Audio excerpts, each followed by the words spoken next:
Haligi dadajon, shu desangiz uyimizga yana bitta odam yetishmayapti.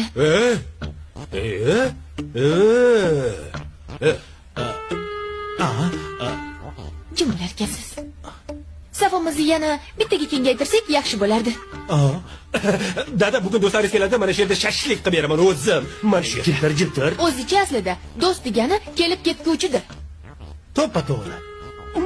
Dadajonga har doim yonlarda turadigan, yolg'izliklarni sezdirmaydigan hamroh kerak, to'g'rimi dadajon? Oy.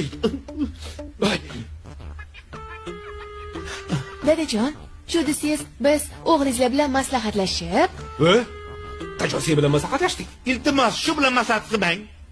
Mana shu bilan maslahat qilmang, iltimos. xullas sizni Dada, choyxonaga boraylik. Bugun men ham bormoqchiman. O'chir o'zingni. Buncha ko'p gapirasan. Biror marta sendan yaxshi fikr chiqmagan. Siz o'g'lingizman dada. O'chir o'zingni, keling gapiramiz. O'zi faqat shu gapiryapti-ku. To'ppa-to'g'ri. Mayli, ma'noli gapiradi. Keling, gapiring. xullas o'g'lingizlar bilan maslahatlashib sizni